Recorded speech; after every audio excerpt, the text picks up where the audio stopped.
നമസ്കാരം. News one middle ഈസ്റ്റിലേക്ക് സ്വാഗതം. ആദ്യം പ്രധാന വാർത്തകൾ. സൗദിയുടെ പിന്നാലെ UAEയും സർക്കാർ സ്വകാര്യ മേഖലയിൽ സ്വദേശിവൽക്കരണം ശക്തമാക്കാൻ UAEയുടെ തീരുമാനം. നടപടിക്രമങ്ങൾ ചർച്ച ചെയ്യാൻ ഫെഡറൽ ദേശീയ കൗൺസിലിന്റെ പ്രത്യേക യോഗം ചൊവ്വാഴ്ച. സൗദിയിൽ ആശ്രിത വിസയിലുള്ള അധ്യാപകർക്കുള്ള വർക്ക് പെർമിറ്റ് വിതരണം തുടങ്ങി. ആയിരക്കണക്കിന് വിദേശി അധ്യാപികമാർ നിയമവിധേയരാവും. നിതാഖാത്ത് പരിശോധനയിൽ ഇതുവരെ പിടിയിലായത് 1,00,000 പേർ. തൊഴിൽ പരിശോധന ഇനിയും തുടരുമെന്ന് തൊഴിൽ മന്ത്രാലയം. കസ്തൂരിരംഗൻ റിപ്പോർട്ട് നടപ്പാക്കിക്കൊണ്ട് കേന്ദ്ര വനം പരിസ്ഥിതി മന്ത്രാലയത്തിന്റെ വിജ്ഞാപനം. പരിസ്ഥിതി ദുർബല പ്രദേശങ്ങളിൽ ഖനനം പാടില്ല, വൻ കെട്ടിടങ്ങൾ നിർമ്മിക്കാൻ പാടില്ലെന്നും കേന്ദ്രം. റിപ്പോർട്ടിലെ ആശങ്ക ദൂരീകരിക്കുമെന്ന് മുഖ്യമന്ത്രി. കണ്ണൂർ കൊട്ടിയൂരിൽ സംഘർഷം. സണ്ണി ജോസഫ് MLAയെയും പഞ്ചായത്ത് പ്രസിഡന്റിനെയും നാട്ടുകാർ തടഞ്ഞുവെച്ചു. പ്രദേശത്തേക്കുള്ള എല്ലാ റോഡുകളും സമരക്കാർ ഉപരോധിക്കുന്നു.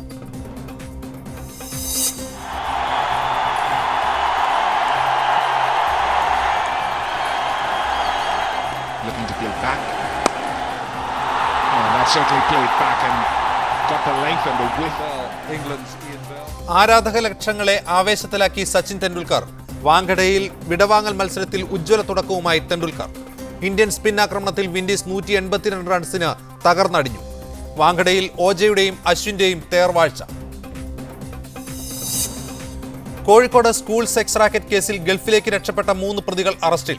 അറസ്റ്റ് ദോഹയിൽ നിന്ന് നാട്ടിലെത്തിച്ച ശേഷം ആത്മഹത്യ ചെയ്ത പെൺകുട്ടിയെ സ്നേഹം നടിച്ച് കടത്തിയ പന്തിരിക്കര സ്വദേശി സാജിദ് കസ്റ്റഡിയിൽ.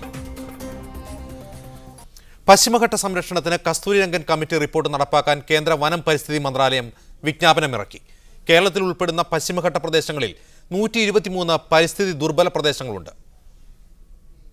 കസ്തൂരിരംഗൻ റിപ്പോർട്ട് പൂർണ്ണമായും നടപ്പിലാക്കാൻ ആവശ്യപ്പെട്ടാണ് പരിസ്ഥിതി മന്ത്രാലയം വിജ്ഞാപനമിറക്കിയത്. ബന്ധപ്പെട്ട എല്ലാ സംസ്ഥാനങ്ങൾക്കും കേന്ദ്രം ഇത് സംബന്ധിച്ച് കത്ത് നൽകും. ഇതോടെ പശ്ചിമഘട്ട പ്രദേശങ്ങളിലെ എല്ലാ പരിസ്ഥിതി ദുർബല പ്രദേശങ്ങളിലും കസ്തൂരിരംഗൻ റിപ്പോർട്ടിനെ അനുസരിച്ചായിരിക്കും പദ്ധതികൾക്ക് അംഗീകാരം. 1986 വനം പരിസ്ഥിതി നിയമത്തിന്റെ 5ാം ഭേദഗതി നിർദ്ദേശങ്ങൾക്കനുസരിച്ചാണ് റിപ്പോർട്ട് നടപ്പാക്കുക. പരിസ്ഥിതി ദുർബല പ്രദേശങ്ങളിലെ ഖനനം, പാറപൊട്ടിക്കൽ, മണൽവാരൽ, താപവൈദ്യുത നിലയങ്ങളുടെ നിർമ്മാണം, 20,000 ചതുരശ്ര മീറ്ററിനപ്പുറത്തേക്കുള്ള കെട്ടിടങ്ങളുടെ നിർമ്മാണം, 50 ഹെക്ടറിന് മുകളിൽ വലിപ്പമുള്ള ടൗൺഷിപ്പുകളുടെ നിർമ്മാണം, റെഡ് കാറ്റഗറി വ്യവസായങ്ങൾ എന്നിവയ്ക്കെല്ലാം കസ്തൂരിരംഗൻ റിപ്പോർട്ടിലെ ശുപാർശകൾപ്പെടും. മീഡിയ 1 ഡൽഹി. കസ്തൂരിരംഗൻ റിപ്പോർട്ട് സംബന്ധിച്ച കേന്ദ്ര വനം പരിസ്ഥിതി മന്ത്രാലയം പുറപ്പെടുവിച്ച വിജ്ഞാപനം സംബന്ധിച്ച ജനങ്ങളുടെ ആശങ്ക ദൂരീകരിക്കുമെന്ന് മുഖ്യമന്ത്രി ഉമ്മൻചാണ്ടി അറിയിച്ചു. കസ്തൂരിരംഗൻ റിപ്പോർട്ട് അന്തിമമല്ലെന്ന് വിജ്ഞാപനത്തിൽ തന്നെ വ്യക്തമാക്കിയിട്ടുണ്ട്. പുതിയ ഉത്തരവ് വരുന്നതുവരെ മാത്രമേ വിജ്ഞാപനത്തിന് നിലനിൽപ്പുള്ളൂ. കസ്തൂരിരംഗൻ റിപ്പോർട്ടിനെക്കുറിച്ച് അഭിപ്രായം രൂപീകരിക്കാൻ കേരളം നിയോഗിച്ച വിദഗ്ധ സമിതി പ്രവർത്തനം തുടരുമെന്നും മുഖ്യമന്ത്രി പ്രസ്താവനയിൽ അറിയിച്ചു. കേന്ദ്ര നിലപാട് പ്രതിഷേധാർഹമാണെന്ന് ധനമന്ത്രി KM മാണിയും പറഞ്ഞു. കസ്തൂരിരംഗൻ റിപ്പോർട്ട് ശുപാർശകൾ നടപ്പാക്കിക്കൊണ്ട് കേന്ദ്ര വനം പരിസ്ഥിതി മന്ത്രാലയത്തിന്റെ വിജ്ഞാപനം പുറത്തിറങ്ങി. പരിസ്ഥിതി ദുർബല പ്രദേശങ്ങളെ നിർണ്ണയിക്കുന്നതിൽ അവ്യക്തത നിലനിൽക്കുന്നുവെന്ന് പരിസ്ഥിതിവാദികളും കുടിയേറ്റ സംഘടനകളും രാഷ്ട്രീയ കക്ഷികളും ആരോപിച്ച കസ്തൂരിരംഗൻ കമ്മിറ്റി റിപ്പോർട്ട് പഠിക്കാൻ സംസ്ഥാന സർക്കാർ സമിതിയെ നിശ്ചയിച്ചിരിക്കുകയാണ് വിജ്ഞാപനം പുറത്തിറങ്ങുന്നത്. അവ്യക്തമായ നിർദ്ദേശങ്ങളടങ്ങിയ ഈ റിപ്പോർട്ട് നടപ്പാക്കിയാൽ എന്താണ് ഉണ്ടാവുക? ന്യൂസ് വൺ മിഡിൽ ഈസ്റ്റ് ചർച്ച ചെയ്യുന്നു. വിഷയത്തിൽ പ്രതികരിക്കാൻ ഹരീഷ് വാസുദേവൻ, പരിസ്ഥിതി പ്രവർത്തകൻ, കൊച്ചിയിൽ നിന്ന് ചേരും. മണിക്കുട്ടൻ, ഹൈറേഞ്ച് സംരക്ഷണ സമിതി വൈസ് പ്രസിഡന്റ്, ഇടുക്കി സ്റ്റുഡിയോയിലുണ്ട്. ഫൈസൽ ബാവ, പരിസ്ഥിതി പ്രവർത്തകനെ അബുദാബിയിൽ നിന്നും ജോസഫ് വാഴക്കൻ MLAയെ ടെലിഫോൺ ലൈനിലും പ്രതീക്ഷിക്കുന്നു. ആദ്യം ഹരീഷ് വാസുദേവനിലേക്ക്. പരിസ്ഥിതി ദുർബല പ്രദേശങ്ങൾ സംബന്ധിച്ച അവ്യക്തതയുണ്ടെന്ന് പരിസ്ഥിതി പ്രവർത്തകരും അതുപോലെ തന്നെ ഹൈറേഞ്ച് സംരക്ഷണ സമിതിയെ പോലുള്ള കുടിയേറ്റ സംഘടനകളും ഒരേപോലെ കസ്തൂരിരംഗൻ കമ്മിറ്റി റിപ്പോർട്ടിനെ പറ്റി ആക്ഷേപം ഉന്നയിച്ചിരുന്നു. ഈ റിപ്പോർട്ട് നടപ്പാക്കുന്നതോടെ പശ്ചിമഘട്ടത്തിൽ എന്താണ് ഉണ്ടാവുക? ഈ റിപ്പോർട്ട് അംഗീകരിച്ച് ഇപ്പോൾ വിജ്ഞാപനം ചെയ്തിരിക്കുന്നത് പോലെ നടപ്പാക്കുകയാണെങ്കിൽ പശ്ചിമഘട്ടത്തിൽ ഇപ്പോൾ ഇത്രയും കാലം നടന്നിരുന്നത് പോലെയുള്ള എല്ലാവിധ നാശപ്രവർത്തനങ്ങളും നശീകരണങ്ങളും തുടർന്നും നടക്കാൻ ഇടയാക്കുന്ന ഒരു റിപ്പോർട്ടാണ് ഇപ്പോൾ വിജ്ഞാപനം ചെയ്യപ്പെട്ടിരിക്കുന്നത്. പ്രത്യേകിച്ച് വലിയ മാറ്റങ്ങളൊന്നുമില്ലാതെ തന്നെ ഈ നാശങ്ങൾ അതേപടി തുടരാനുള്ള ഒരു അനുമതി കൂടി ഈ റിപ്പോർട്ട് വഴി സാധ്യമാവും. അതിനകത്താകെ റെസ്ട്രിക്ഷൻ വന്നിരിക്കുന്നത് ഖനനങ്ങൾക്ക് മാത്രമാണ്. 123 വില്ലേജുകൾ കേരളത്തിലും മറ്റ് സ്ഥലങ്ങളിലെല്ലാം കൂടി ഏതാണ്ട് 37% പശ്ചിമഘട്ടത്തിൻ്റെ 37% മേഖലകളിൽ അതിപ്പോൾ തന്നെ വനമായിട്ടോ അല്ലെങ്കിൽ വനത്തിൻ്റെ തൊട്ട് അടുത്ത പ്രദേശങ്ങളായിട്ടോ സംരക്ഷിക്കപ്പെടുന്ന പ്രദേശങ്ങളിൽ മൈനിങ് നടക്കില്ല എന്നതൊഴിച്ചാൽ ഇപ്പോൾ പശ്ചിമഘട്ടത്തിൽ കണ്ടിട്ടില്ലാത്ത കാര്യങ്ങളാണ് ബാക്കി പറഞ്ഞിട്ടുള്ള കാര്യങ്ങൾ. തെർമൽ പവർ പ്ലാന്റുകളൊന്നും പശ്ചിമഘട്ടത്തിൽ നിലവിലുള്ളതായി നമുക്കറിയില്ല. മറ്റ് വലിയ റെഡ് കാറ്റഗറി ഇൻഡസ്ട്രീസ് ഒന്നും ഉള്ളതായി നമുക്കറിയില്ല. ഇത്തരത്തിൽ ഇപ്പോൾ പശ്ചിമഘട്ടത്തിൽ ഇല്ലാത്ത കുറേ കാര്യങ്ങളാണ് ഇപ്പോൾ നിയന്ത്രണത്തിൽ വന്നിരിക്കുന്നത്. ഖനനത്തിൻ്റെ കാര്യത്തിൽ മാത്രം ഖനനമില്ലാത്ത ഒരു പശ്ചിമഘട്ടത്തിൻ്റെ 37% മേഖലകൾ ഉണ്ടാകുമെന്നതൊഴിച്ചാൽ പശ്ചിമഘട്ടത്തിൽ വേറെ യാതൊരു സംരക്ഷണ പ്രവർത്തനവും നടക്കാൻ പോകുന്നില്ല. ഇത് കണ്ണിൽ പൊടിയിടാൻ വേണ്ടി തയ്യാറാക്കിയ ഒരു വിജ്ഞാപനമാണ്. അത് ആളുകളോട് ചോദിക്കാതെ ചെയ്തതാണ്, ആളുകൾക്ക് കൺസൾട്ട് ചെയ്യാനുള്ള അവസരമില്ലാതെ ചെയ്തതാണ്, ജനാധിപത്യത്തിന് പൂർണ്ണമായും എതിരായ ഒരു റിപ്പോർട്ടാണ്.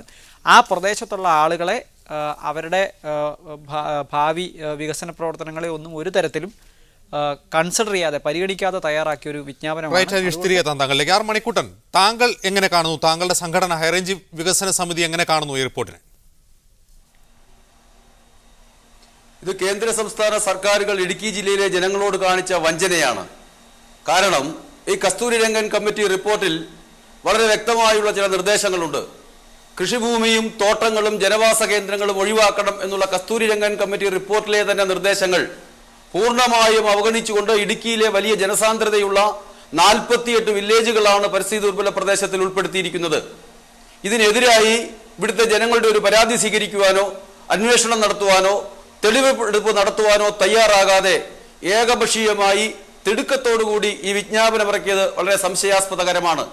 ഇതിനു മുൻപ് ESA ആയി പ്രഖ്യാപിച്ചിട്ടുള്ള സ്ഥലങ്ങൾക്കൊക്കെ തന്നെ കരട് വിജ്ഞാപനം പുറപ്പെടുവിച്ച് 60 ദിവസം മുതൽ 6 മാസം വരെ പൊതുജനങ്ങൾക്ക് അവരുടെ പരാതി പറയാൻ സമയം കൊടുത്തിരുന്നുവെങ്കിൽ ഇത് കരട് വിജ്ഞാപനം പുറപ്പെടുവിക്കാതെ ജനങ്ങൾക്ക് പരാതി പറയുവാനോ സങ്കടങ്ങൾ പറയുവാനോ ഉള്ള അവസരങ്ങൾ നിഷേധിച്ചുകൊണ്ട് വളരെ തിടുക്കത്തിൽ നടത്തിയ പ്രഖ്യാപനമാണ്. ഇതോടുകൂടി കേരള സംസ്ഥാന സർക്കാർ ഒരു 3 അംഗ സമിതിയെ നിയോഗിച്ചിരിക്കുന്നു. ആ സമിതിയുടെ പ്രസക്തി തന്നെ ഇല്ലാതായിരിക്കുന്നു. മണിക്കുട്ടൻ, പരിസ്ഥിതി ലോല മേഖലകളെ സംബന്ധിച്ച കസ്തൂരിരംഗൻ കമ്മിറ്റി റിപ്പോർട്ടിന്റെ വിശദാംശങ്ങളിൽ ഏതൊക്കെ ഭാഗങ്ങളോടാണ് ഹൈറേഞ്ച് വികസന സമിതിക്ക് എതിർപ്പ്? പരിസ്ഥിതി ലോല പ്രദേശം എന്നത് തന്നെ വനനിയമത്തിൽ അടിസ്ഥാനപ്പെടുത്തിയുള്ളതാണ്. ഒരു പ്രദേശം പരിസ്ഥിതി ലോല പ്രദേശമാകുന്നതോടുകൂടി അവിടെ ഏതൊക്കെ തരത്തിലുള്ള പ്രശ്നങ്ങൾ ഉണ്ടാകും എന്നുള്ളത് ഇതിനു മുമ്പ് ESA ആയി പ്രഖ്യാപിച്ചിട്ടുള്ള കടലുണ്ടി പോലെയുള്ള സ്ഥലങ്ങളിൽ നിന്ന് നമുക്ക് വളരെ വ്യക്തമാണ്. വനനിയമങ്ങൾ വ്യാപകമായി നടത്തപ്പെടുന്നതോടുകൂടി ഇവിടുത്തെ ജനവാസം ദുഷ്കരമാകും എന്ന കാര്യത്തിൽ യാതൊരു സംശയവുമില്ല. കസ്തൂരിരംഗൻ സമിതി റിപ്പോർട്ടിൽ പറയുന്നു 30% കൂടുതൽ ചരിവുള്ള ഭൂമിയിൽ ഏകവിളകൾ പാടില്ല. ഇടുക്കി ജില്ലയിലെ കർഷകർ ഏലവും കാപ്പിയും തേയിലയും കുരുമുളകും കാപ്പിയും ഉൾപ്പെടെയുള്ള ഏകവിളകളെ ആശ്രയിച്ചാണ് കൃഷി നടത്തുന്നത്. 30% കൂടുതൽ ചരിവുള്ള ഭൂമികളിൽ കൃഷി പാടില്ല എന്ന് പറയുമ്പോൾ ഇവിടുത്തെ കൃഷി പൂർണ്ണമായും അസാധ്യമാകും. മറ്റൊന്ന്, 5 വർഷത്തിനുള്ളിൽ രാസവളങ്ങളും പെസ്റ്റിസൈഡും പൂർണ്ണമായി നിരോധിക്കണം എന്നുള്ള നിർദ്ദേശം.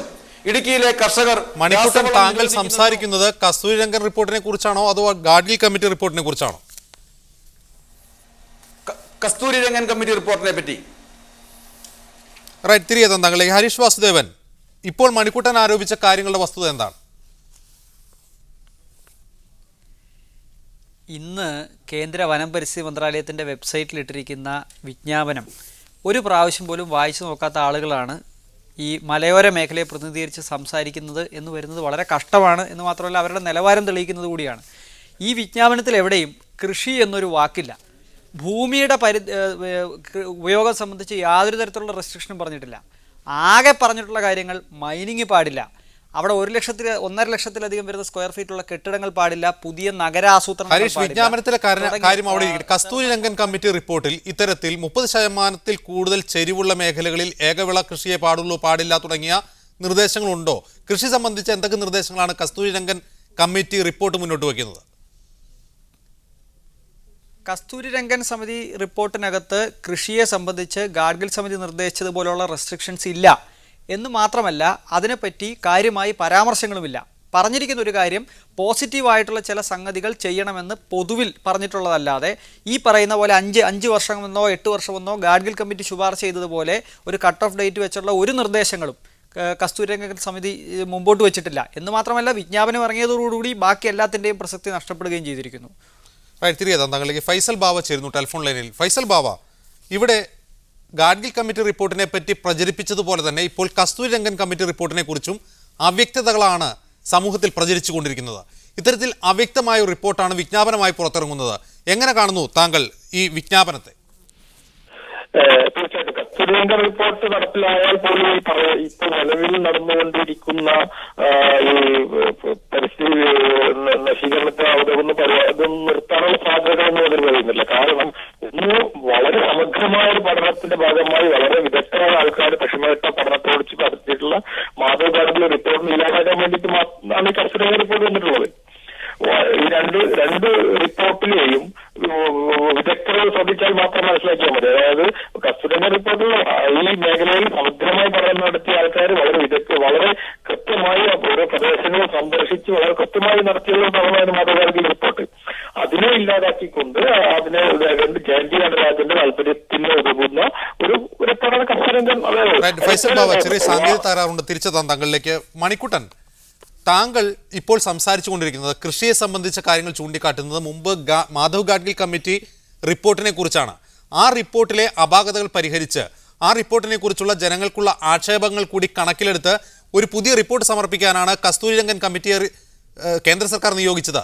ഈ കമ്മിറ്റി റിപ്പോർട്ടിൽ കൃഷി സംബന്ധിച്ച് യാതൊരു നിയന്ത്രണവും റെസ്ട്രിക്ഷനും അവർ ശുപാർശ ചെയ്തിട്ടില്ല. എന്നിരിക്കെ ഗാഡ്ഗിൽ കമ്മിറ്റി റിപ്പോർട്ടിലെ അതേ വാദം തന്നെയാണ് താങ്കൾ ഇപ്പോഴും ഉന്നയിച്ചുകൊണ്ടിരിക്കുന്നത്. കസ്തൂരിരംഗൻ കമ്മിറ്റി റിപ്പോർട്ടിലെ 113-ാം പേജിൽ കസ്തൂരിരംഗൻ കമ്മിറ്റി തന്നെ പറയുന്നു, പരിസ്ഥിതി ലോല പ്രദേശത്തിന്റെ പരിധിയിൽ നിന്നും സാംസ്കാരിക ഭൂപ്രദേശമായ കൃഷിഭൂമികളും തോട്ടങ്ങളും പൂർണ്ണമായും ഒഴിവാക്കുവാൻ ശ്രമിച്ചിട്ടുണ്ട് എന്ന് പറയുമ്പോൾ അതിൻ്റെ അർത്ഥം എന്താണ്?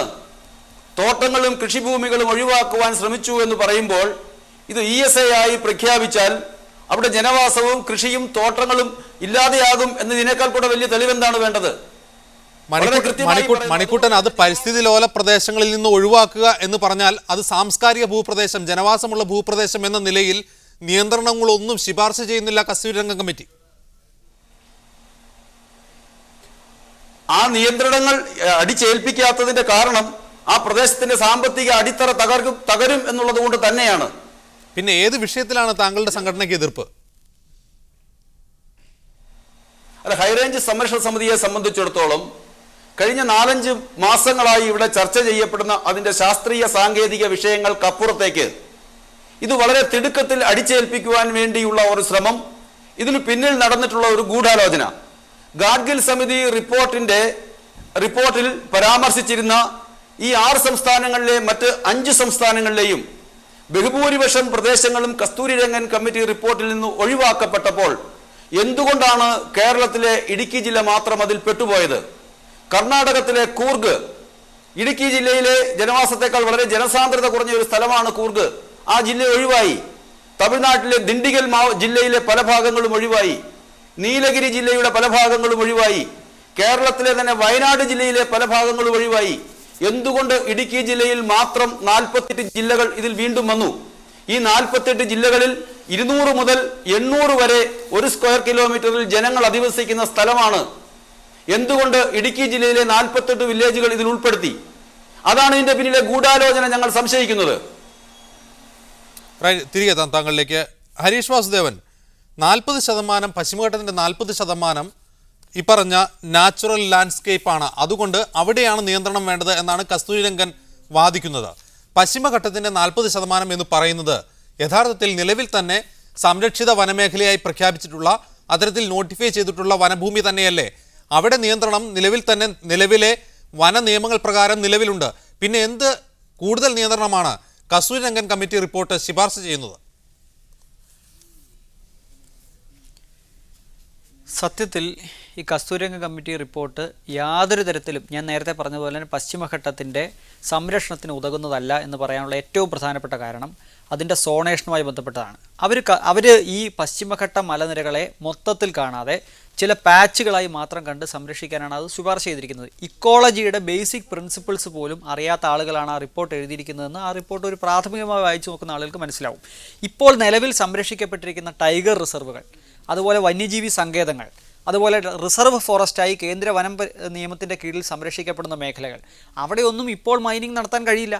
ആ മൈനിങ് തന്നെയാണ്, അല്ലെങ്കിൽ അത്തരം പ്രക്രിയകൾ, നിർമ്മാണ പ്രക്രിയകൾ തന്നെയാണ് ഇപ്പോൾ ഇയാൾ ബാൻ ചെയ്തിരിക്കുന്നത്. ഈ റിപ്പോർട്ട് പ്രകാരം അല്ലെങ്കിൽ ഈ വിജ്ഞാപനം പ്രകാരം ബാൻ ചെയ്തിരിക്കുന്നത്. അപ്പോൾ ഒരു തരത്തിലും എന്താണ് എക്കോ സെൻസിറ്റീവ് സോണുകൾ കൊണ്ട് ഉദ്ദേശിക്കുന്നത്? എക്കോ സെൻസിറ്റീവ് സോൺ ഉദ്ദേശിക്കുന്നത് വനം നിയമത്തിൻ്റെ കീഴിലല്ല വരുന്നത്. ആവർത്തിച്ച് ഹൈറേഞ്ച് സമിതി പോലുള്ള ആളുകൾ തെറ്റിദ്ധരിപ്പിക്കുകയും കള്ളം പ്രചരിപ്പിക്കുകയും ചെയ്യുകയാണ്. ഈ ഇന്നത്തെ നോട്ടിഫിക്കേഷൻ്റെ ഒന്നാമത്തെ വരി പറയുന്നത് കേന്ദ്ര പരിസ്ഥിതി സംരക്ഷണ നിയമത്തിൻ്റെ കീഴിൽ സെക്ഷൻ 5 പ്രകാരമുള്ള നോട്ടിഫിക്കേഷൻ എന്നാണ്. പരിസ്ഥിതി നിയമത്തിൻ്റെ കീഴിൽ വരുന്ന പ്രദേശങ്ങൾ എന്ന് പറയുന്നത് വനഭൂമിക്ക് പുറത്തുള്ള പ്രദേശമാണ്. അത്തരം പ്രദേശങ്ങൾ സംരക്ഷിക്കുന്നതിന് വേണ്ടിയാണ് ഈ ഇക്കോ സെൻസിറ്റീവ് സോൺ ഡിക്ലറേഷൻ നടത്തുന്നത് തന്നെ. അത്തരം മേഖലകളിൽ യാതൊരു നിയന്ത്രണങ്ങളും കസ്തൂരിരംഗൻ കമ്മിറ്റി ശുപാർശ ചെയ്തിട്ടില്ല. അവയെ പൂർണ്ണമായി ഒഴിവാക്കുകയാണ് ചെയ്തിട്ടുള്ളത്. ഈ പറയുന്ന വില്ലേജുകൾ ഇതിനകത്ത് ഉൾപ്പെട്ടിട്ടുണ്ടെങ്കിൽ അത് അതിൻ്റെ അദ്ദേഹം തന്നെ പറഞ്ഞിട്ടുണ്ട്, ഒരു പഞ്ചായത്തിൽ അല്ലെങ്കിൽ ഒരു വില്ലേജിൽ 20% താഴെ വനഭൂമി വരുന്ന മേഖലകളെ മുഴുവൻ ഒഴിവാക്കി. 20%-ലധികം വനമേഖല അല്ലെങ്കിൽ അതീവ പരിസ്ഥിതി മേഖല വരുന്നുണ്ടെങ്കിൽ മാത്രമേ അത് ഇതിനെ പെടുത്തിയിട്ടുള്ളൂ. അത് ജനവാസ പ്രദേശമായി കണക്കാക്കാൻ കഴിയില്ല എന്നതുകൊണ്ടാണ് പെടുത്തിയിരിക്കുന്നത്. എന്താണ് ഇതുകൊണ്ടുള്ള പ്രശ്നം എന്ന് മാത്രം ആരും പറയുന്നില്ല. തിരികെത്താം. മണിക്കുട്ടൻ, ഇവിടെ ഇടുക്കി ജില്ലയെ ഉൾപ്പെടുത്തിയിരിക്കുന്നു. ഇടുക്കി ജില്ലയിലെ വിവിധ വില്ലേജുകളെ പരിസ്ഥിതി ലോല പ്രദേശങ്ങൾ ഉൾക്കൊള്ളുന്ന വില്ലേജുകളായി ഉൾപ്പെടുത്തിയിരിക്കുന്നു എന്ന് താങ്കൾ പറയുന്നു. യഥാർത്ഥത്തിൽ ഇവിടെയുള്ള താലൂക്കുകൾ, ഈ പരിസ്ഥിതി ലോല മേഖലകൾ ഉൾക്കൊള്ളുന്ന താലൂക്കുകളുടെ ലിസ്റ്റിൽ കസ്തൂരിരംഗൻ ചൂണ്ടിക്കാട്ടുന്ന താലൂക്കുകളിലെല്ലാം നിലവിൽ സംരക്ഷിത വനഭൂമിയുള്ളവയാണ്. ആ സംരക്ഷിത വനഭൂമിയെയാണ് പരിസ്ഥിതി ലോല മേഖലകളായി കസ്തൂരിരംഗൻ റിപ്പോർട്ട് ശുപാർശ ചെയ്യുന്നത്. അല്ലാതെ ഉദാഹരണത്തിന് ഇപ്പോൾ മൂന്നാറിലെ തോട്ടഭൂമികൾ, കണ്ണൻദേവൻ്റെ തോട്ടഭൂമികളൊന്നും പരിസ്ഥിതി ലോല മേഖലയായി കസ്തൂരിരംഗൻ കമ്മിറ്റി റിപ്പോർട്ട് എണ്ണുന്നില്ല. ഏറ്റവും ഒടുവിലത്തെ ഉദാഹരണമായി ഇടുക്കി ജില്ലയോട് ചേർന്ന് കിടക്കുന്ന എറണാകുളം ജില്ലയിലെ മലയാറ്റൂർ, കോതമംഗലം ഫോറസ്റ്റ് ഡിവിഷനുകളിൽപ്പെട്ട ഒരു വില്ലേജും ഈ കസ്തൂരിരംഗൻ കമ്മിറ്റി റിപ്പോർട്ടിൻ്റെ ശുപാർശയിലില്ല. ഇത് വ്യക്തമാക്കുന്നത് പല മേഖലകളെയും ഒഴിവാക്കിയിരിക്കുന്നു. വനഭൂമിയെ മാത്രം ഉൾപ്പെടുത്തിക്കൊണ്ടുള്ള ഒരു ലിസ്റ്റാണ്. ഇതിൽ അപാകതകളുണ്ടാവും. പക്ഷേ ജനവാസ മേഖലകളെയും തോട്ടം മേഖലകളെയും പരിസ്ഥിതി ലോല മേഖലയിൽ കസ്തൂരിരംഗൻ കമ്മിറ്റി ഉൾപ്പെടുത്തിയിട്ടുണ്ട് എന്ന ഹൈറേഞ്ച് സംരക്ഷണ സമിതിയുടെ വാദം തെറ്റല്ലേ? ഇവിടെ ഹരീഷ് വാസുദേവ് ചൂണ്ടിക്കാട്ടിയതുപോലെ കള്ളം പ്രചരിപ്പിക്കലല്ലേ അത്? കഴിഞ്ഞ 6 മാസമായി ഹരീഷ് വാസുദേവൻ പറയുന്ന ഒന്നുണ്ട്, ഇടുക്കി ജില്ലയിലെ ജനങ്ങൾ ഈ റിപ്പോർട്ട് വായിച്ചിട്ടില്ല. ഹരീഷ് വാസുദേവൻ ഇടുക്കിയിൽ വന്നിട്ടുണ്ടോ എന്നതിന് എനിക്ക് സംശയമാണ്. ഹരീഷ് വാസുദേവൻ മനസ്സിൽ കാണുന്ന ഒരു പഴയ ഇടുക്കി അല്ല ഇടുക്കി. ഇവിടെ നിരവധി കോളേജുകളും സ്കൂളുകളും ഒക്കെയുണ്ട്. ഇംഗ്ലീഷ് മീഡിയം സ്കൂളുകളുണ്ട്. ഞങ്ങളുടെ മുൻ തലമുറക്കാർ അവർ ഹൈറേഞ്ചിൽ ഗതികേട് കൊണ്ട് കുടിയേറിയ കർഷകരാണ്. അവർക്ക് ഇംഗ്ലീഷ് അറിയില്ലായിരുന്നു. അതുകൊണ്ടാണ് ഞങ്ങളുടെ പട്ടയ നടപടികളൊക്കെ ഇത്രമാത്രം താമസിച്ചത്. ഇന്ന് ഇംഗ്ലീഷ് പഠിച്ച വിദ്യാഭ്യാസമുള്ള വലിയ ഒരു സംഘം ആളുകൾ ഇവിടെയുണ്ട്. ഞങ്ങൾക്ക് ഈ റിപ്പോർട്ട് വായിക്കാനും പഠിക്കാനും ഒക്കെ അറിയാം. കേരളത്തിൽ, ഇന്ത്യയിൽ ആദ്യമായി ഗാഡ്ഗിൽ സമിതി റിപ്പോർട്ടിന്റെ അപകടം ചൂണ്ടിക്കാണിച്ചത് ഇടുക്കി ജില്ലയിലെ കർഷകരാണ്. ഇത് വ്യക്തമായി പഠിച്ചിട്ട് തന്നെയാണ് ഞങ്ങൾ പറയുന്നത്. ഞാൻ താമസിക്കുന്നത് ഇടുക്കി ജില്ലയിലെ വണ്ടൻമേട് എന്ന് പറയുന്ന സ്ഥലത്താണ്, വില്ലേജിലാണ്. ആ വില്ലേജിൽ ഒരു സെന്റ് പോലും വനഭൂമിയില്ല. പക്ഷേ എൻ്റെ വില്ലേജ് പൂർണ്ണമായും ESAയിൽ പെടുത്തിയിരിക്കുന്നു. ഹൈറേഞ്ചിലെ 48 വില്ലേജുകൾ, എല്ലാവർക്കും അറിയാം. കട്ടപ്പന പട്ടണം, അതിൽ ഒരു സ്ക്വയർ കിലോമീറ്ററിലെ ജനസംഖ്യ 750-ലും അധികമാണ്. ആ കട്ടപ്പന പട്ടണം ESAയിൽ പെടുത്തിയിരിക്കുന്നു. അതുപോലെയുള്ള ജനങ്ങൾ തിങ്ങിപ്പാർക്കുന്ന 48 വില്ലേജുകളാണ് ESAയിൽ പെടുത്തിയിട്ടുള്ളത്. റൈറ്റ്. ഹരീഷ്, കട്ടപ്പന പട്ടണവും ESAയിൽ ഉൾപ്പെടുത്തിയെന്നാണ് മണിക്കുട്ടൻ്റെ വാദം. അല്ല, തീർച്ചയായിട്ടും കട്ടപ്പന പട്ടണം ഉൾപ്പെടെയുള്ള സംഗതികൾ ഉൾപ്പെടുത്തിയിട്ടുണ്ട്, ഇല്ല എന്ന് ഞാൻ പറഞ്ഞില്ല. എന്ന് മാത്രമല്ല, കസ്തൂരിരംഗൻ സമിതി ശുപാർശ ചെയ്തിരിക്കുന്ന സോണേഷൻ തന്നെ തെറ്റാണ്. അതിൽ പക്ഷേ കട്ടപ്പന ടൗൺ ഉൾപ്പെടെയുള്ള പ്രദേശങ്ങൾ എന്തുകൊണ്ട് വന്നു എന്ന് പരിശോധിച്ചാൽ അത് നേരത്തെ ഇവിടെ അദ്ദേഹം ചൂണ്ടിക്കാണിച്ചതുപോലെയല്ല. ഏറ്റവും പരിസ്ഥിതി ദുർബലമായ മേഖലകളെ, അതായത് ഹൈലി എക്കോ സെൻസിറ്റീവ് സോണുകളായിട്ടുള്ള മേഖലകളെ അവിടെ നിയന്ത്രണം കൊടുത്തിരിക്കുന്നത് അവിടെ ജനസംഖ്യയുടെ അടിസ്ഥാനത്തിലല്ല, മറിച്ച് അതായത് അതീവ പരിസ്ഥിതി ദുർബല മേഖലകളല്ലാത്ത സാധാരണഗതിയിലുള്ള പരിസ്ഥിതി ദുർബല മേഖലകളിൽ മാത്രമാണ് 100-ലധികം വരുന്ന ഒരു സ്ക്വയർ കിലോമീറ്ററിൽ 100-ലധികം വരുന്ന ആളുകൾ ഉണ്ടെങ്കിൽ അവയെ ഒഴിവാക്കപ്പെട്ടിരിക്കുന്നത്. അതേസമയം അതീവ പരിസ്ഥിതി ദുർബല മേഖലകളാണെങ്കിൽ അവിടെ ടൗൺഷിപ്പ് ഉണ്ടെങ്കിൽ പോലും അതിനെ സോൺ 1-ൽ തന്നെയാണ്, അതിനെ ഈ നാച്ചുറൽ ലാൻഡ്സ്കേപ്പിൽ തന്നെയാണ് പെടുത്തിയിരിക്കുന്നത്. അവിടുത്തെ കൃഷിഭൂമികളെയും പെടുത്തിയിട്ടുണ്ട്, ഇല്ല എന്ന് പറയുന്നത് തെറ്റാണ്. കൃഷിഭൂമികളെയും പെടുത്തിയിട്ടുണ്ട്. പക്ഷേ പ്ലാന്റേഷൻ ഏരിയകളെ, അതുപോലെ വലിയ തോതിൽ ജനവാസം ഉള്ള ഏരിയകളെ ഒക്കെ അദ്ദേഹം ഒഴിവാക്കി എന്ന് പറയുന്നു. അത് ശരിയാണ്.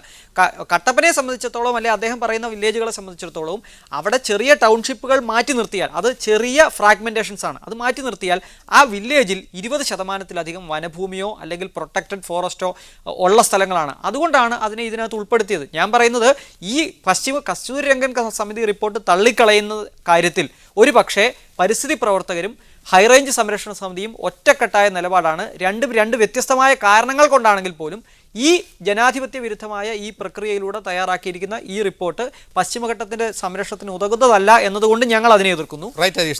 ഫൈസൽ ബാവ, ഇവിടെ ഹരീഷും മണിക്കൂട്ടനും ചൂണ്ടിക്കാട്ടുന്നത് ഒരേ കാര്യമാണ്, വ്യത്യസ്ത കാരണങ്ങളാൽ കസ്തൂരി രംഗൻ റിപ്പോർട്ട് ജനാധിപത്യ വിരുദ്ധമാണ്, പ്രകൃതി വിരുദ്ധമാണെന്ന് ഹരീഷ് വാസുദേവൻ വാദിക്കുന്നു, ജനകീയ വിരുദ്ധമാണെന്ന് മണിക്കൂട്ടനും വാദിക്കുന്നു. ഇത് യഥാർത്ഥത്തിൽ മറ്റേതോ കാരണങ്ങളാൽ മറ്റേതോ ശക്തികളുടെ താല്പര്യം സംരക്ഷിക്കാനാണെന്ന സ്വാഭാവികമായ സംശയം ഉയരില്ലേ? തീർച്ചയായിട്ടും. അതായത് നമ്മൾ ശ്രദ്ധിക്കേണ്ട ഒരു കാര്യം, ഞാൻ നേരത്തെ സൂചിപ്പിച്ച പോലെ മാധവ് ഗാഡ്ഗിൽ റിപ്പോർട്ടിനെ തള്ളിക്കളയാൻ വേണ്ടിയിട്ടുണ്ടാക്കിയുള്ള റിപ്പോർട്ട് തന്നെയാണ് കസ്തൂരി. അതിൽ സംശയമൊന്നുമില്ല. 2, പശ്ചിമഘട്ടം സംരക്ഷിക്കപ്പെടണോ വേണ്ടേ എന്നുള്ള ചർച്ച ആദ്യം നടത്തണം. കാരണം അതീവ ദുർബല പ്രദേശങ്ങളായ നിരവധി മേഖലകൾ അടങ്ങുന്ന വട്ടവട പോലുള്ള വാഗമൺ പോലുള്ള പ്രദേശങ്ങൾ ഇനി ഈ കസ്തൂരി രംഗൻ റിപ്പോർട്ടിൽ വന്നിട്ടില്ല. ഇതേ പറഞ്ഞ പോലെ കട്ടപ്പന ടൗണൊക്കെ വന്നതിലുപരി നമുക്ക് എല്ലാവർക്കും അറിയാം വാഗമണ്ണ് ഇത് വന്നിട്ടില്ല. അതായത് കൃത്യമായി വളരെ ചെയ്തുകൊണ്ടിരിക്കുന്ന ഒരു പ്രക്രിയയുടെ ഭാഗമാണ്. അതായത് മാധവ് ഗാഡ്ഗിൽ റിപ്പോർട്ടിനെ തള്ളിക്കളയാൻ വേണ്ടി കസ്തൂരി ആദ്യം ഇതിന്റെ വൈദഗ്ധ്യമാണ്, ആരെല്ലാമാണ് ഇത് അവതരിപ്പിച്ചതെന്നുള്ളത്. ഫൈസൽ ബാബ തിരികെ ജോസഫ് വാഴക്കൻ MLA ടെലിഫോൺ ലൈനിൽ ചേരുന്നു. ജോസഫ് വാഴക്കൻ, സംസ്ഥാന സർക്കാർ ഒരു സമിതിയെ നിശ്ചയിച്ചിരിക്കുകയാണ് കസ്തൂരി രംഗൻ റിപ്പോർട്ടിന്റെ അപാകതയെ കുറിച്ച് പഠിച്ച് റിപ്പോർട്ട് സമർപ്പിക്കാൻ. ഇതിനിടയിലാണ് കേന്ദ്ര വനം പരിസ്ഥിതി മന്ത്രാലയത്തിന്റെ വിജ്ഞാപനം ഇന്ന് പുറത്തിറങ്ങുന്നത്. ഇനി ആ പഠന സമിതിക്ക് എന്ത് പ്രസക്തിയാണുള്ളത്? അല്ല, ഈ കേന്ദ്ര ഗവൺമെന്റിന്റെ ഇപ്പോൾ ഉണ്ടായിരിക്കുന്ന ഈ ഒരു തീരുമാനം നേരത്തെ ശ്രീ ഗാഡ്ഗിൽ നിയമങ്ങൾ, ഗാഡ്ഗിലിന്റെ കമ്മീഷന്റെ തീരുമാനങ്ങൾ അംഗീകരിക്കുകയും അതിനെ തുടർന്ന് ഗ്രീൻ ട്രൈബ്യൂണൽ ആ കസ്തൂരി രംഗന്റെ റിപ്പോർട്ട് അംഗീകരിക്കുന്നത് വരെ, അതല്ലെങ്കിൽ പുതിയ റിപ്പോർട്ട് ഇല്ലാത്തതിനാൽ ഗാഡ്ഗിൽ റിപ്പോർട്ട് അംഗീകരിക്കണമെന്ന് സുപ്രീം കോടതി തന്നെ നിർദ്ദേശം കൊടുക്കുകയും ഒക്കെ ചെയ്ത സാഹചര്യത്തിൽ ഗാഡ്ഗിൽ റിപ്പോർട്ടാണ് അന്ന് ഇതുവരെ നിലവിൽ നിന്നിരുന്നത്. ഇപ്പോൾ കസ്തൂരി രംഗന്റെ റിപ്പോർട്ട് വന്നപ്പോൾ അത് അംഗീകരിക്കാനുള്ള അനുവാദം സുപ്രീം കോടതി കൊടുത്തിരിക്കുന്നു. അപ്പോൾ അത് അംഗീകരിച്ചിരിക്കുന്നു. കസ്തൂരി രംഗൻ റിപ്പോർട്ടിനകത്ത് സോണേഷനെ സംബന്ധിച്ചിട്ടുള്ള കാര്യങ്ങളെയൊക്കെ അതാത് സംസ്ഥാനത്തെ ഗവൺമെന്റുകളുമായി ബന്ധപ്പെട്ട് അവിടുത്തെ ജനപ്രതിനിധികളുമായും ഒക്കെ ബന്ധപ്പെട്ട് വീണ്ടും ചർച്ചയ്ക്കുള്ള സാധ്യതകളുണ്ട്.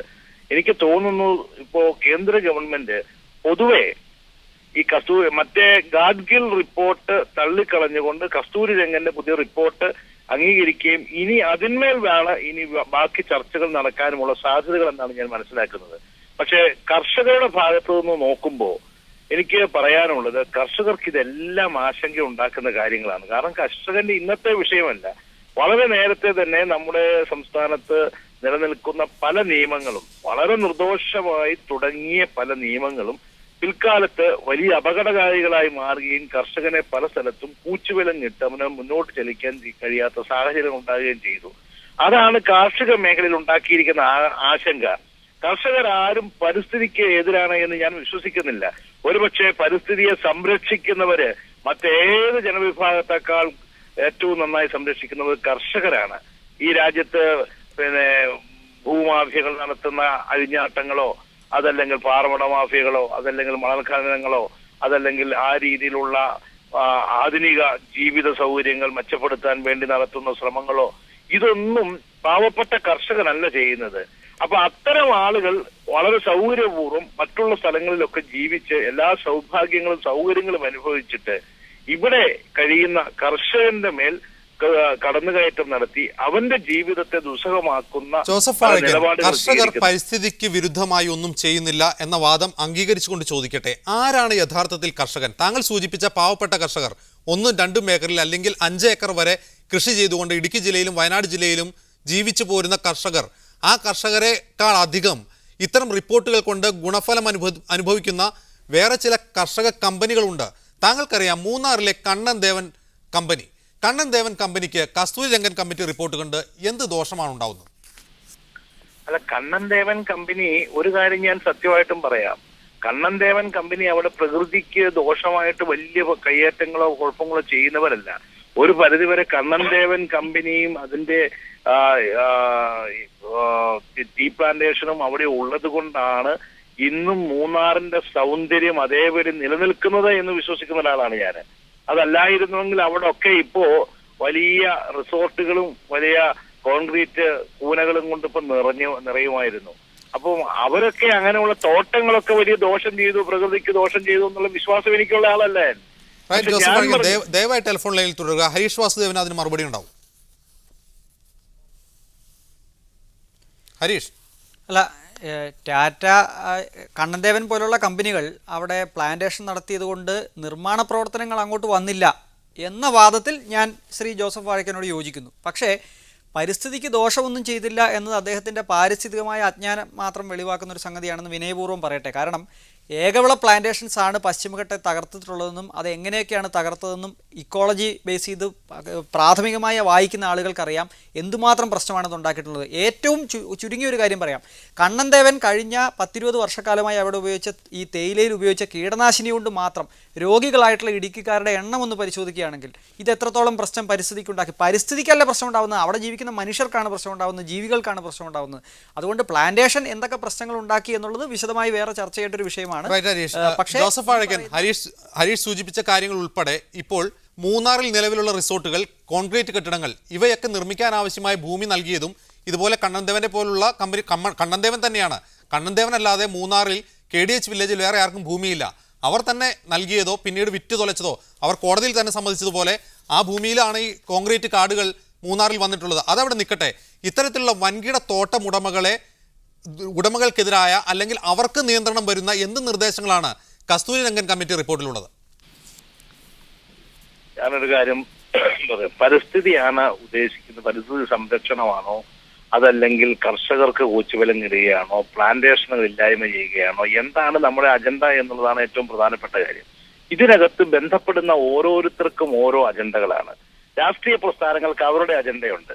അവരിൽ പലരും ചെയ്യുന്നത് മാനിനോടൊപ്പം ഓടുകയും വേട്ടനായോടൊപ്പം കുരയ്ക്കുകയും ചെയ്യുന്ന സ്വഭാവമാണ് പല രാഷ്ട്രീയ പ്രസ്ഥാനങ്ങളും ചെയ്യുന്നത്. ഇങ്ങനെ ഓരോരുത്തർക്കും ഓരോ അജണ്ടകളുമായിട്ടാണ് പോകുന്നത്. പരിസ്ഥിതിയെ സംരക്ഷിക്കണം എന്നുള്ള കാര്യത്തിൽ ഈ സംസ്ഥാനത്ത് ആർക്കെങ്കിലും എതിരഭിപ്രായം ഉണ്ടെന്നുള്ള വിശ്വാസം എനിക്കില്ല. പക്ഷെ എന്റെ കാര്യം, എനിക്ക് എന്റെ ഭാഗം സേഫ് ആക്കണം. ബാക്കിയുള്ള നിങ്ങളെല്ലാവരും കൂടി ഞാൻ ഇഷ്ടമുള്ളത് ചെയ്യും, നിങ്ങളെല്ലാവരും കൂടി പരിസ്ഥിതി സംരക്ഷിക്കണം, എനിക്ക് എന്റെ സൗകര്യാർത്ഥം എന്നുള്ള ഒരു നിലപാട് പലരും സ്വീകരിക്കുന്നുണ്ട് എന്നുള്ളതാണ് ഏറ്റവും ദുഃഖകരമായ അവസ്ഥ. ഇവിടെ നിങ്ങൾ എന്ത് പറഞ്ഞു കഴിഞ്ഞാലും ഈ പരിസ്ഥിതിയെ സംബന്ധിച്ചിടത്തോളം ഈ കസ്തൂരിരംഗൻ റിപ്പോർട്ട് ആണെങ്കിൽ പോലും ഈ റിപ്പോർട്ടിന്മേലും വളരെ വസ്തുനിഷ്ഠമായി കാര്യങ്ങൾ പഠിക്കാനും സോണേഷനെ സംബന്ധിച്ച് ഇന്നുണ്ടായിരിക്കുന്ന ആശങ്കകൾ നീക്കുകയും ചെയ്തില്ല എങ്കിൽ അത് വലിയ പ്രത്യാഘാതങ്ങൾക്ക് ഇടവരുത്തും. ഇവിടെ ഞാൻ പറഞ്ഞല്ലോ, ഗാഡ്ഗിൽ കമ്മിറ്റി റിപ്പോർട്ടും കസ്തൂരി രംഗൻ കമ്മിറ്റി റിപ്പോർട്ടും തമ്മിൽ താരതമ്യം ചെയ്യുമ്പോൾ ഇന്നിറങ്ങിയ വിജ്ഞാപനത്തിൽ പറയുന്ന ഒരു വരി ഞാൻ വായിച്ചു കേൾപ്പിക്കാം. Agricultural and plantations and around 40% of the land area is under natural landscape. അതായത് മൊത്തം പശ്ചിമഘട്ടത്തെ അങ്ങ് ഗുജറാത്ത് മുതൽ ഇങ്ങ് കേരളം വരെ നീണ്ടുകിടക്കുന്ന പശ്ചിമഘട്ടത്തിലെ 40% ഭൂമി മാത്രമാണ് നാച്ചുറൽ ലാൻഡ്സ്കേപ്പ്, അതായത് പരിസ്ഥിതി ലോല മേഖല എന്ന് കസ്തൂരി രംഗൻ കമ്മിറ്റി റിപ്പോർട്ട് ശുപാർശ ചെയ്യുന്നത്. ബാക്കി മുഴുവൻ 60% ഭൂമിയും കൾച്ചറൽ ലാൻഡ്സ്കേപ്പ് അതായത് ജനവാസ മേഖലയായിട്ടാണ് കസ്തൂരി രംഗൻ കമ്മിറ്റി റിപ്പോർട്ട് എണ്ണുന്നത്. ഇത്തരം ജനവാസ മേഖലയിൽ ഒരു നിയന്ത്രണവും കൊണ്ടുവരുന്ന കാര്യം കസ്തൂരി രംഗൻ കമ്മിറ്റി റിപ്പോർട്ട് മിണ്ടുന്നില്ല. പിന്നെ എന്ത് ആശങ്കയെക്കുറിച്ചാണ് കർഷക സംഘടനകളും കുടിയേറ്റ കർഷകരും താങ്കളെപ്പോലുള്ള രാഷ്ട്രീയ നേതാക്കളും ഉന്നയിച്ചുകൊണ്ടിരിക്കുന്നത്? ഞാനൊരു കാര്യം പറയാം. ഈ കേരളത്തെ സംബന്ധിച്ചിടത്തോളം അതിന്റെ സോണേഷനിൽ പെടുത്തിയിരിക്കുന്ന പ്രദേശങ്ങളിലൊക്കെ ജനവാസ കേന്ദ്രങ്ങൾ. കേരളത്തിൽ ജനവാസങ്ങളില്ല, ജനവാസമില്ലാത്ത എവിടെ വല്ല വനങ്ങൾ കാണും, ഏതെങ്കിലും വലിയ എസ്റ്റേറ്റുകൾ കാണും. ബാക്കി എവിടെ ജനങ്ങളില്ലാത്തത്? ഈ പറയുന്ന പരിസ്ഥിതി ദുർബല പ്രദേശങ്ങളിലൊക്കെ അവന്റെ ജീവിതം കരുപ്പിടിപ്പിക്കാൻ മലകളിലും മലകളുടെ മലയിടുക്കുകളിലും ഒക്കെ നേരത്തെ തന്നെ പണ്ട് ഗവൺമെന്റ് കൂടി അംഗീകരിച്ച് അവിടെ ഒക്കെ കുടിയേറി പാർത്തിട്ടുള്ള കർഷകനാണ്. അവിടെയൊക്കെയാണ് അവനെ കഷ്ടപ്പെട്ട് അവന്റെ ജീവിതം അവിടെ മണ്ണിൽ കനകം വെളിയിച്ച് അവനവിടെ ജീവിക്കുന്നത്. ഒരു സുപ്രഭാതത്തിൽ അവൻ ഇറങ്ങിപ്പോകണമെന്ന് പറഞ്ഞാൽ അതവിടെ വലിയ പ്രതിഷേധവും വല്ല ബുദ്ധിമുട്ടും സൃഷ്ടിക്കും. ഒരു മനുഷ്യന്റെ ജീവന്റെ പ്രശ്നങ്ങൾ കൂടെയുണ്ട്. ഇവിടെ പ്രകൃതിയെ നമുക്ക് സംരക്ഷിക്കണം, ജന്തുജാലങ്ങളെ നമുക്ക് സംരക്ഷിക്കണം. ആ കൂട്ടത്തിൽ മനുഷ്യനെയും കൂടി ആ കൂട്ടത്തിൽ ഒരു ഒരു ഒരു ഒരു അവശ്യ വസ്തുവായിട്ട് ഒരു മൃഗമായിട്ടെങ്കിലും ഒന്ന് കൂട്ടണ്ടേ? ജോസഫ് വാഴക്കൻ, ഇപ്പോൾ ഈ കമ്മിറ്റി റിപ്പോർട്ട് കേന്ദ്ര വനം പരിസ്ഥിതി മന്ത്രാലയം സ്വീകരിച്ചു. ആ റിപ്പോർട്ട് പിന്തുടരാവുന്നതാണെന്ന് ഗ്രീൻ ട്രിബ്യൂണലും ഉത്തരവ് നൽകിയിരിക്കുന്നു. ഇനി ഇക്കാര്യത്തിൽ സോണുകളെ കുറിച്ചുള്ള അവ്യക്തത നിലനിൽക്കുകയാണ്. ഈ പരിസ്ഥിതി ലോല മേഖലകൾ ഏതാണ് എന്ന കാര്യത്തിൽ കസ്തൂരി രംഗൻ റിപ്പോർട്ട് ഒരു ബ്ലാക്ക് ആൻഡ് വൈറ്റ് തിയറി മുന്നോട്ട് വയ്ക്കുന്നില്ല. ഇനി ഇക്കാര്യത്തിൽ ഒരു കൃത്യമായ സോണൽ വേർതിരിവുണ്ടാവാൻ വേണ്ടി എന്ത് ചെയ്യാൻ കഴിയും? സംസ്ഥാന സർക്കാരിന് അതിന് സാധിക്കുമോ? ഇത്തരത്തിലൊരു മാറ്റത്തിരുത്തൽ ഈ റിപ്പോർട്ടിൽ വരുത്താൻ ഇനി ഗ്രീൻ ട്രിബ്യൂണൽ ആവട്ടെ, സുപ്രീം കോടതി ആവട്ടെ, കേന്ദ്ര വനം പരിസ്ഥിതി മന്ത്രാലയം ആവട്ടെ അനുവദിക്കുമോ?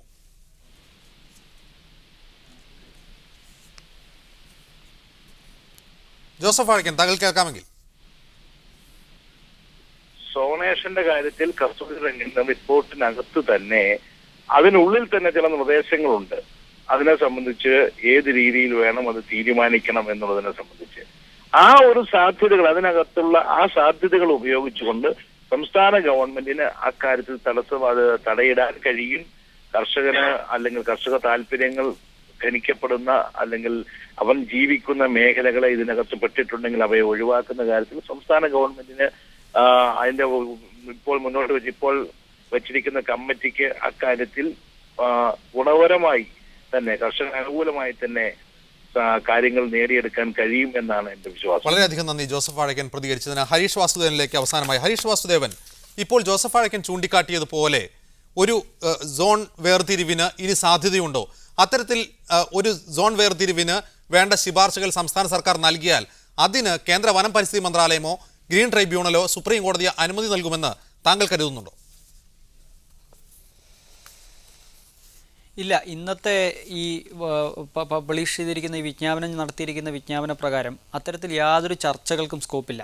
നേരത്തെ വനം പരിസ്ഥിതി മന്ത്രാലയം പറഞ്ഞിരുന്നത് ബന്ധപ്പെട്ട സംസ്ഥാന സർക്കാരുകൾക്ക് കരട് വിജ്ഞാപനം നൽകുകയും കരട് വിജ്ഞാപനത്തിന്മേൽ ബന്ധപ്പെട്ട സംസ്ഥാന സർക്കാരുകൾ മാത്രമല്ല അതിൻ്റെ അഫക്റ്റഡ് പാർട്ടീസിനെ കൂടി കേട്ടുകൊണ്ട് ജനങ്ങളുടെ പൊതു അഭിപ്രായം രൂപീകരിച്ചുകൊണ്ട് മാത്രമേ ഫൈനലായിട്ടുള്ള വിജ്ഞാപനം ഇറക്കുള്ളൂ എന്നാണ്. നേരത്തെ മണിക്കൂട്ടൻ തന്നെ ചൂണ്ടിക്കാണിച്ചതുപോലെ ഇതിനു മുമ്പ് ഇന്ത്യയിൽ നടന്നിട്ടുള്ള വിജ്ഞാപനങ്ങളെല്ലാം അത്തരത്തിൽ കരട് വിജ്ഞാപനം നൽകി ചർച്ച ചെയ്താണ് ഉണ്ടായിട്ടുള്ളത്. ഇത് ഏകപക്ഷീയമായി അടിച്ചേൽപ്പിച്ചൊരു വിജ്ഞാപനമാണ് ഇന്ന് വന്നിരിക്കുന്നത്.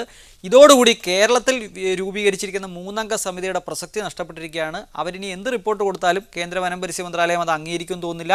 നിയമപരമായി തന്നെ ഒരിക്കലിറക്കിയ വിജ്ഞാപനം പിന്നീട് ഏതെങ്കിലും ഒരു സംസ്ഥാന സർക്കാരിൻ്റെ മാത്രം ശുപാർശയെ തുടർന്ന് അത് ക്യാൻസൽ ചെയ്ത് വീണ്ടും ഇറക്കുമെന്ന് നമുക്ക് കരുതാൻ നിവൃത്തിയില്ല. അഥവാ അങ്ങനെ ചെയ്താൽ തന്നെ അത് കോടതിയിൽ നിലനിൽക്കുമോ എന്ന കാര്യത്തിൽ എനിക്ക് സംശയമുണ്ട്. ഏതായാലും ഇപ്പോൾ പ്രഖ്യാപിച്ചിരിക്കുന്ന 123 വില്ലേജുകളിൽ ഇനി കൂടുതൽ കുറവ് വരുത്താൻ സംസ്ഥാന സർക്കാർ വിചാരിച്ചാൽ കഴിയുമെന്ന് തോന്നുന്നില്ല. ഇതിൻ്റെ പൂർണ്ണ ഉത്തരവാദിത്വം കേന്ദ്ര സർക്കാരിനാണ്.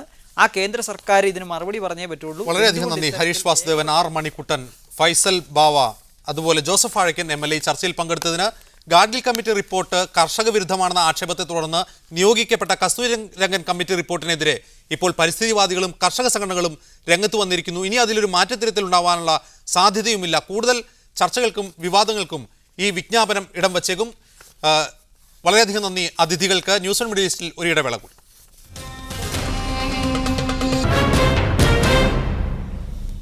ന്യൂസ് മിഡിൽ ഈസ്റ്റ് തുടരുന്നു. കോഴിക്കോട് പന്തിരിക്കര സെക്സ് റാക്കറ്റ് കേസിൽ 3 പേരെ കൂടി പോലീസ് അറസ്റ്റ് ചെയ്തു. ഗൾഫിലേക്ക് കടന്നിരുന്ന കുറ്റാരോപിതരെയാണ് കോഴിക്കോട് എയർപോർട്ടിൽ തിരിച്ചെത്തിയതിനെ തുടർന്ന് അറസ്റ്റ് ചെയ്തത്. ഇതോടെ കേസിൽ അറസ്റ്റിലായവരുടെ എണ്ണം 8ആയി. പന്തിരിക്കര സ്വദേശികളായ ജുനൈസ്, സാബിർ, ഷാഫി എന്നിവരാണ് അറസ്റ്റിലായത്. ഖത്തറിലെ ദോഹയിൽ നിന്നുള്ള എയർ ഇന്ത്യ എക്സ്പ്രസിൽ പുലർച്ചെ 3 മണിയോടെ കരിപ്പൂരിലെത്തിയ ഇവരെ കോഴിക്കോട് റൂറൽ SP PH ഷാജഹാന്റെ നേതൃത്വത്തിലുള്ള പോലീസ് സംഘം അറസ്റ്റ് ചെയ്യുകയായിരുന്നു.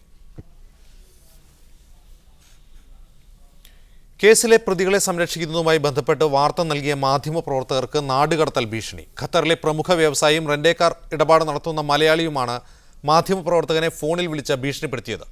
ഇയാളുടെ കമ്പനിയിൽ നിന്നാണ് പ്രതികളിൽ 2 പേർക്ക് കഴിഞ്ഞ ദിവസം 3 പേരും വിമാനത്താവളത്തിൽ കയറ്റിവിട്ടതും ഇദ്ദേഹമായിരുന്നു. കേസിൽ ഒരാളെ കൂടി ഇന്ന് പോലീസ് കസ്റ്റഡിയിലെടുത്തിട്ടുണ്ട്. പന്തിരിക്കര സ്വദേശി സാജിദിനെയാണ് കസ്റ്റഡിയിലെടുത്തത്. ആത്മഹത്യ ചെയ്ത സഹലയെ സ്നേഹം നടിച്ച് പീഡിപ്പിച്ചത് സാജിദാണെന്ന് രക്ഷിതാക്കൾ നൽകിയ പരാതിയിൽ പറഞ്ഞിരുന്നു. പൊതുമേഖലാ സ്ഥാപനങ്ങളെ തകർക്കുന്ന വിധം കരിമണൽ ഖനനം സ്വകാര്യവൽക്കരിക്കുന്നതിനോട് യോജിപ്പില്ലെന്ന് Muslim League general secretary KPA Majeed പറഞ്ഞു. ഇത് ലീഗിന്റെ പ്രഖ്യാപിത നിലപാടാണെന്നും അദ്ദേഹം മസ്കത്തിൽ വാർത്താസമ്മേളനത്തിൽ പറഞ്ഞു. കരിമണൽ ഖനനം സ്വകാര്യവൽക്കരിക്കാൻ സാധ്യതയുണ്ടെന്ന് മുഖ്യമന്ത്രി ഉമ്മൻചാണ്ടി കഴിഞ്ഞ ദിവസം സൂചന നൽകിയതിന് പിന്നാലെയാണ് ഇക്കാര്യത്തിൽ ലീഗ് നിലപാട് വ്യക്തമാക്കിയിരിക്കുന്നത്.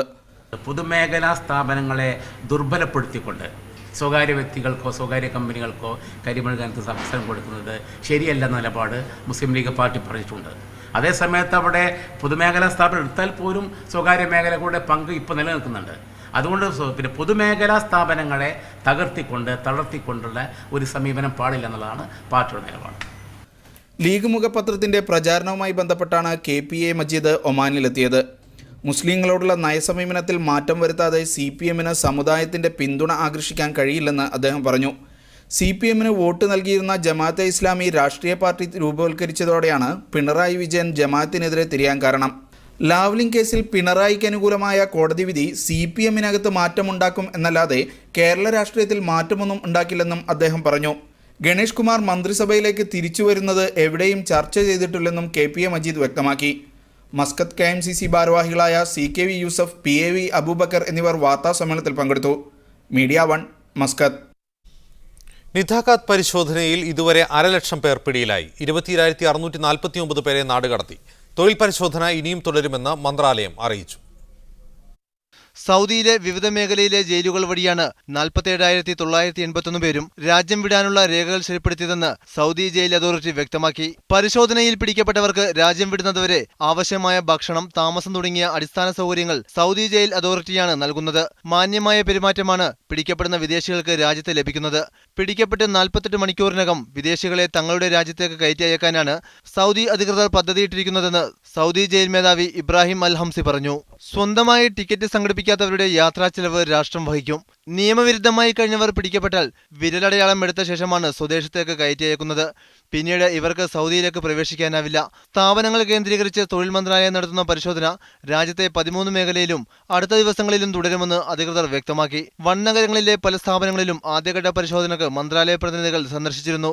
തൊഴിലാളികൾ നിയമവിധേയമായി മാറാനുള്ള നടപടികൾ ആരംഭിച്ച സ്ഥാപനങ്ങൾക്ക് പരിശോധകർ 1 മാസത്തെ സാവകാശം നൽകുമെന്ന് തൊഴിൽ മന്ത്രാലയത്തിലെ പരിശോധനാ വിഭാഗം മേധാവി ഫൈസൽ അൽ ഉത്തൈപ്പി പറഞ്ഞു. അത്തരം സ്ഥാപനങ്ങൾ അടുത്ത 1 മാസത്തിനകം വീണ്ടും പരിശോധകർ സന്ദർശിക്കും. എന്നാൽ നടപടികൾ ആരംഭിക്കാത്ത സ്ഥാപനങ്ങളെ നിയമവിരുദ്ധമായാണ് തൊഴിൽ മന്ത്രാലയം പരിഗണിക്കുക. വിദ്യാഭ്യാസ മന്ത്രാലയത്തിന് കീഴിലെ സ്ഥാപനങ്ങൾക്കും ഈ നിയമം ബാധകമാണെന്നും അദ്ദേഹം പറഞ്ഞു. Asghar Puliyil, media 1 Riyadh. Qatar അന്താരാഷ്ട്ര ബോട്ട് ഷോ ലുസൈൽ സിറ്റിയിലെ പുതിയ മറൈനയിൽ ആരംഭിച്ചു. 100ഓളം വ്യത്യസ്ത ബോട്ടുകളാണ് പ്രദർശനത്തിൽ പങ്കെടുക്കുന്നത്. ഇതാദ്യമായാണ് ഖത്തറിൽ അന്താരാഷ്ട്ര മറൈൻ ബോട്ട് ഷോ സംഘടിപ്പിക്കപ്പെടുന്നത്. പ്രഥമ സംരംഭം തന്നെ സംഘാടക മികവ് കൊണ്ട് ശ്രദ്ധേയമായിരുന്നു. ലോകത്തിൻ്റെ വിവിധ ഭാഗങ്ങളിൽ നിന്നായി 100ഓളം വ്യത്യസ്ത തരം ബോട്ടുകളാണ് പ്രദർശനത്തിൽ പങ്കെടുത്തത്. ഖത്തർ മറൈൻ അസോസിയേഷൻ്റെ സഹകരണത്തോടെയാണ് ഇൻ്റർനാഷണൽ ബോട്ട് ഷോ സംഘടിപ്പിക്കപ്പെടുന്നത്. ഇറ്റലിയിൽ നിന്ന് മാത്രമായി 9 ഷിപ്പ്യാർഡുകളാണ് പ്രദർശനത്തിനെത്തിയത്. ദിവസേന ഉച്ചയ്ക്ക് 3 മണി മുതലാണ് പ്രദർശനം. പ്രദർശനത്തിന് പുറമെ ബോട്ടുകൾ വാങ്ങാൻ ആഗ്രഹിക്കുന്നവർക്കും അതിനുള്ള സൗകര്യം ഒരുക്കിയിട്ടുണ്ട്. ബോട്ടുകളിൽ പോകുമ്പോൾ സഞ്ചരിക്കാൻ ഉപയോഗിക്കുന്ന ഉപകരണങ്ങളുടെ വലിയൊരു ശ്രേണി തന്നെ ഷോയുടെ ഭാഗമായി ഒരുക്കിയിരിക്കുന്നു. സമുദ്ര സംബന്ധമായ വ്യവസായങ്ങൾക്ക് പ്രാധാന്യം ഉറപ്പുവരുത്തുകയാണ് അന്താരാഷ്ട്ര മറൈൻ ഷോയുടെ ലക്ഷ്യമെന്ന് സംഘാടകർ വ്യക്തമാക്കി. Ramees Chathiyara, media 1, Doha. സൗദിയിൽ ആശ്രിത വിസയിലുള്ള അധ്യാപകർക്ക് തൊഴിൽ അനുമതി പത്രം വിതരണം ചെയ്തു തുടങ്ങി. തൊഴിൽ മന്ത്രാലയത്തിന്റെ നടപടിയിലൂടെ ആയിരക്കണക്കിന് വിദേശി അധ്യാപികമാർക്ക് നിയമവിധേയരാകാൻ കഴിയും.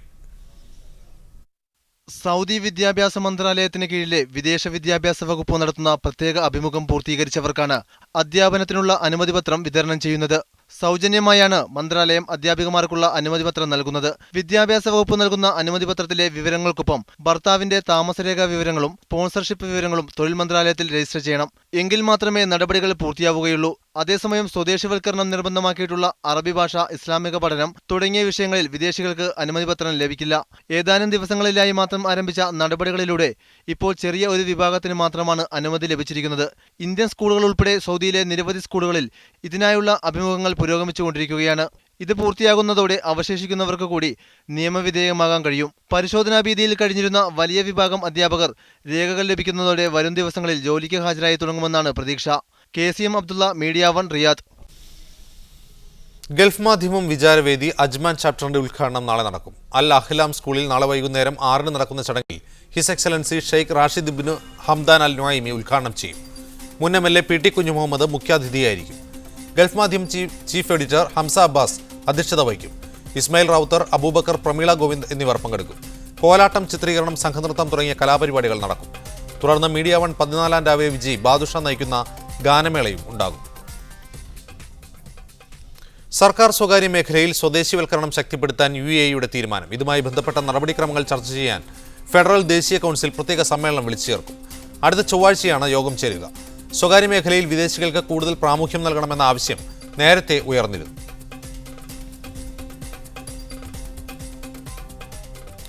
മലങ്കര ഓർത്തഡോക്സ് ക്രൈസ്തവ യുവജന പ്രസ്ഥാനം 19ാമത് UAE മേഖലാ സമ്മേളനത്തിന്റെ ലോഗോ പ്രകാശനം പ്രസിഡന്റ് ഫാദർ TJ ജോൺസൺ നിർവഹിച്ചു. ഇടവക സഹവികാരി father ലാനി Chacko, general convener Abi പൗലോസ്, യൂണിറ്റ് സെക്രട്ടറി ജിഷി ബിന്നി എന്നിവർ സംസാരിച്ചു. ഡിസംബർ 2-ന് സെന്റ് തോമസ് ഓർത്തഡോക്സ് കത്തീഡ്രലിലാണ് സമ്മേളനം. ന്യൂസ് റിലീസ് സമാപിക്കുന്നു. ശുഭരാത്രി.